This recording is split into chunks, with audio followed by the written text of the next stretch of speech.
I am fine. How are you? Really good. This is exciting. It's a lot of fun. Well, and you, Devil's Whisper is more than a lot of fun. Did you see it? I watched it. I watched it at 3 o'clock this morning. That's a great time. And I can actually tell you, out of the 20 plus films I've already seen that are here in this festival, #1 pick. Really? That's so nice for you to say. And that young man, best performance I have seen in a film here. He's really incredible, isn't he? He really is. Like when I auditioned him, and I auditioned, dozens of kids, right? Uh-huh. And he comes in, he does a scene, and he was really, really good. And I gave him really a little directorial adjustment, right? And he goes, hold on. And he walks out of the audition. I'm like, okay, maybe he's got to think about this for a moment. 10 minutes pass. Like, okay, maybe he's going to the bathroom. 15 minutes. 30 minutes goes by. I'm like, oh man, maybe I was a jerk. Maybe I offended him, And he ended up finally we called his agent, called his manager. We didn't know what happened to him. All of a sudden I hear this music. I see him stalking down the hall with his earbuds on, just focused, wouldn't make eye contact with me. Came in and just did the most incredible audition and just nailed it. God. So how do you approach, from a directing standpoint, how do you approach a film like this? Because you go to some very dark places, you have some beautiful cinematography going on here. Really beautiful. And then with the demon effects, just mind-boggling. They're really spectacularly done. Thank you so much. Well, really, honestly, you're the first person that I'm speaking to from the public. Outside of my inner circle of family and friends that tell me what I want to hear probably, hi. So that really means a lot to me. And it's amazing that everything that, we did in the film was actually working. Because that's the big question. It's like, is the demon going to work? Is it going to be scary? Is it going to be believable? So what was your question? It's definitely scary. It's like, how do you visually approach that? With the film, obviously, there's dark subject matter, right? And for me, a lot of films open up with something really kind of scary and horrific happening.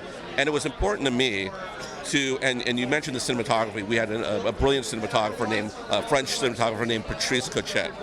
And in the opening of the film, it was very important for me to have bright colors to establish this family as a loving family. Nothing scary. And then slowly, as the film progresses, to get into that darkness. And through the performances, through the production design, through the cinematography, kind of take you on this visual journey in a way. And so, everything about the film, because the film started, the idea came from a place of darkness. I have so many friends that unfortunately have been victimized in different forms of child abuse. And I wanted to find a way to tell a story about repressed memories, about child abuse, about childhood trauma, the cycle of abuse. But I didn't want to do it in a literal sense.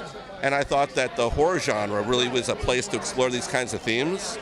And so really, as you saw in the film, on the surface, really the film is about demonic possession. But underneath, it really is about repressed memories and childhood trauma and the cycle of abuse.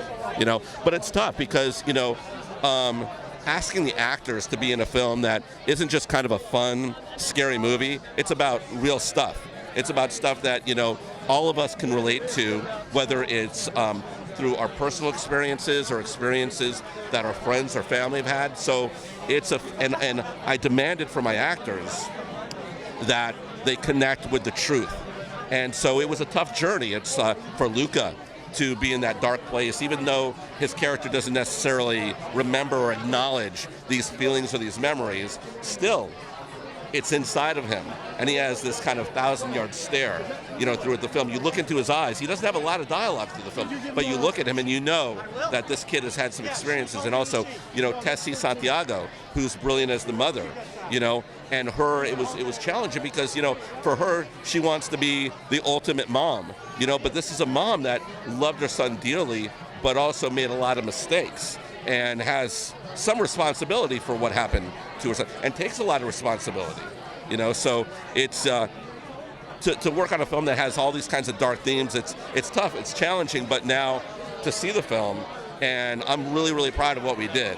And to premiere it at a film festival like Dancing with Films at the Chinese Theatre, of all places. I grew up less than a mile from here in the Hollywood Hills, so all of my early film experiences were here at this theater. From seeing Jesus Christ Superstar to Star Wars to Superman. It's like I grew up here. Well, congratulations, and I hope that the public who comes to see it loves the film as much as I do. Thank you so much. What's your name? Debbie, Elias. We're actually going to hook up for an interview later on at some point during the fest. Thank you so much for taking the time, especially at 3 in the morning.